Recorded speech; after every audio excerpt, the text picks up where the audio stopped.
Darren's poem is a good sequel to yours, Charmaine, because he has some of the same sentiments, expressed slightly differently, but the same thing.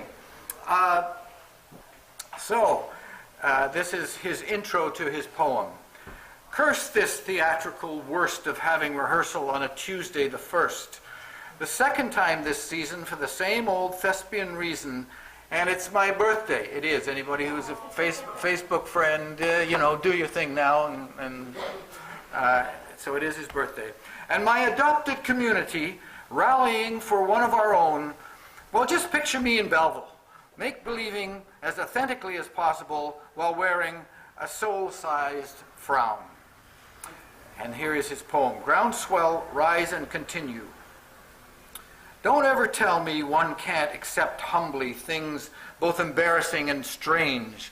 The charity of communities, some few hundred embraces, the love beaming forth from familiar faces, pain and pain, pain and loss. A financial sling, as sure as the sunshine will gleam through our lives, so smash in comes sudden catastrophe.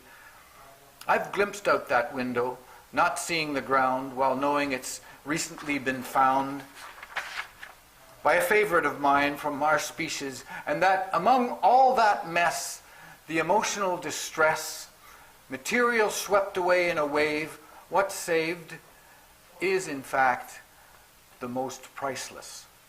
And don't ever tell me, like some kind of jerk, you can't start off spoken word poetry by screaming out the word fuck. You could. I saw it happen right on this stage, and it worked. Though this reason wasn't as good as I would say. And as most of you know, as far as geography goes, this area is a hard one for follow. There's fields of hard scrabble, all filled up of rock, the detritus of an ancient age. So it takes a certain stock to survive, a strength of soul to get by. And I guess it doesn't hurt to have the blood of a rebel, and a name that time has proven to be, through history and rhyme, perfectly synonymous with survival. Le Sage.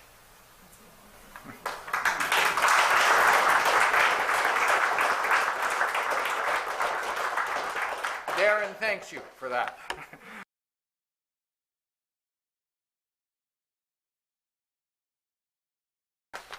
Martin Durkin's poem. Now, you have to remember me, think of me as Martin here. There's a few expletives here that Martin has written, so be ready for it. That is Martin, of course.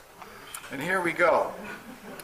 He has given no title to this piece. He sent this and said, please read. And I will. I'm happy to. I'm actually honored to, because I like Martin's poetry. The first night I came out, there's this guy performing about a goddamn sock. And I thought, what the fuck? See what I did there? I used a W. It's not blasphemy, a goddamn sock. And I want to explore this relativity of a good fuck. And when you read all caps or hear a good swear, and imagine Mark's bellowing voice. Don't whisper around the dark candles, and don't be insulted. Red Soviet isn't going to roll over, and God isn't going to send Elvis through the back door of this dead, beautiful town. Only the best in the world can make you say, what the fuck, in this relevant manner. For Brother Downey, it was in the rain along the St. Lawrence, listening to Gordon Lightfoot sing The Wreck.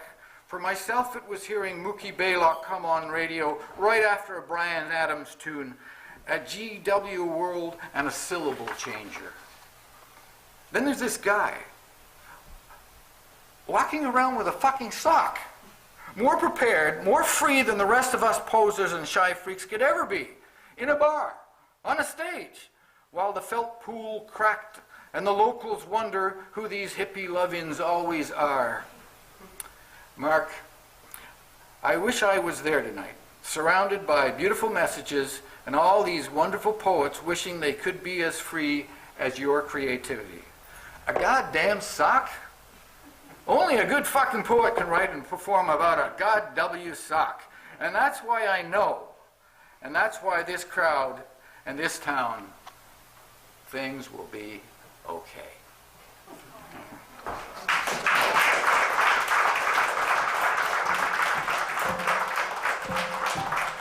And that's Martin Durkin.